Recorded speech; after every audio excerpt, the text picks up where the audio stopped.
Now I'll cover the on-page keyword positioning. This is obviously your text, just your body text, and then which will come so easily, it'll just come naturally to you. Surely you've got keywords in your body text already. If you realize you don't, try and stuff some keywords in there. Your body text should have about 2 to 5% keyword stuffing. You don't want your body text to be unreadable. You want it to be fluent, neat, professional, quite easy to do. Just include some keywords in your body text. Next thing is the titles on your web page. These are really important. If you have a title that says home, it means nothing, absolutely nothing. Google doesn't recognize home as anything. How many websites have you been to where there is a title called home? It means nothing. You need to put a keyword in your H1 tag, H2 tag, H3 tag. H1 is your big titles, H2 is smaller, H3 is smaller again. Make sure you have keywords in these titles. I can't express this enough. You need keywords in your titles. The next is your links and your anchor text. Now, anchor text is what is the text that you actually read when you click on a link. If your text says click here or download now, it means nothing. You need to put keywords in that text. Then your emphasized words, your bold, italicized or underlined words, you need to make sure that these are keywords as well. Google deems these a little more relevant than the body text. Don't bother yourself too much with bolding every keyword because it will make your website look a little bit scrappy. But just keep in mind that bolded words are a little more relevant than any other ordinary text.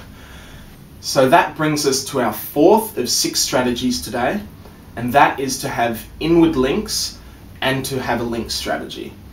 Now, links coming in from other websites that are relevant will improve the relevance of your website. So if you have one website that is relevant to what you do and they link to your website, that will improve the relevance of your website. Now, you might ask yourself, well, how do you get links coming into your website from other people's sites? You might be thinking that you can't control other people's websites. Well, actually, you're wrong. There are a lot of websites online that you can control. Think about it. Do you have a blog? If you have a blog, load your blog with keywords, load it with relevance, make it so relevant to Google, and every opportunity you can, send a link over to your website. Google will follow these links and will deem your website more relevant. Also, think about other websites like YouTube. YouTube is such a great website to link from. When you post a comment, when you post a video, put a link that leads from that video to your website. Really easy to do and will definitely improve your relevance. There are also other websites like social networking sites that you can control. This does take a little bit more effort to keep them up to date, but it's very easy to do, and you should definitely be taking advantage of Twitter, Facebook, and other networking sites like LinkedIn, because all of these sites are visited by Google every day, almost, probably every couple of hours, actually. And when Google visits these sites and sees a link to your website or a new link to your website, it's going to visit your website, deem your website more relevant. So don't forget that the anchor text here on these links is also very important. I mentioned this before. Your anchor text is the actual text that you read when you click on that link. Do not say, click here to visit my website, because that means nothing. Put a keyword in that anchor text. This brings us to our next strategy, which is our 5th strategy, and this is directories. Google actually uses directories just like the yellow pages. The most popular directory, the best directory is dmoz.com. That's www.dmoz.com. This is Google's open source directory.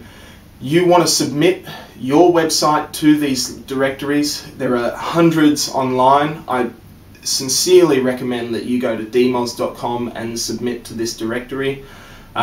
Here you want to include a title and a description. As I mentioned before, your title should be 65 characters including spaces. Your description should be 155 characters including spaces. Make sure you check it out. It is the quickest and easiest way to boost your website up through the ranks. So easy to do, and you're a fool if you don't. Our last strategy then is to change your content on your website frequently. When Google visits your website and sees that you've actually changed the content on your website, Google will flag your website and remember that it's got to come back there soon because your website is being updated frequently. Have you ever actually noticed on a search results page, and underneath every single search result is a little link called cached? Click on this link. This is when Google last visited that website and what that website looked like when Google last visited. So if you've updated content and Google hasn't visited in a year, Google won't see that because Google is getting all its search results from its cached content, not from the internet live as it is. So make sure that you're always constantly updating the content of your website. Do it as often as possible. Google will see this. Now, one thing you must be aware of is over-optimization. It's quite easy to do. You can stuff the flow of your body text by just including keywords everywhere. Google will recognize this. If you put a keyword on there 300 times in a row, Google will see it. It will deem you irrelevant. And it doesn't look professional. It's not a great thing to do. Google actually also recognizes bounce rate on your website. This is people that come to your website, have a look at your website, have a read of it, they think, no, this isn't for me, and they either click back on their browser, or they close their web browser, or they link away to another page. Google watches this. Google monitors the bounce rate of your website. If you have a lot of people leaving your website before they're doing anything on your website, that means that Google is going to deem you irrelevant as well. So make sure that your text reads well, and make sure that your text has a purpose. So just to cover everything, first strategy is to use text appropriately. Our second strategy is to use keywords. Our third strategy is going to be to position keywords effectively. Our fourth strategy is to have inward links from other websites. Our fifth strategy is directories. Make sure you use directories, so easy to do. And our sixth strategy is to change the content on your website frequently. Learning and implementing SEO takes quite a bit of time and a little bit of expertise, but I can guarantee you that if you follow these 6 strategies, you will increase the traffic to your website, and this will increase potential clients. If you follow these 6 strategies, your website will be that much more relevant, and you will be that much closer to getting onto page 1 of Google's search results. If you want to get to page 1 faster, well, guess what? We can do it all for you. Make sure you visit us very soon at www.leadcreation.com.au. Thanks for listening to me today. I'll see you soon.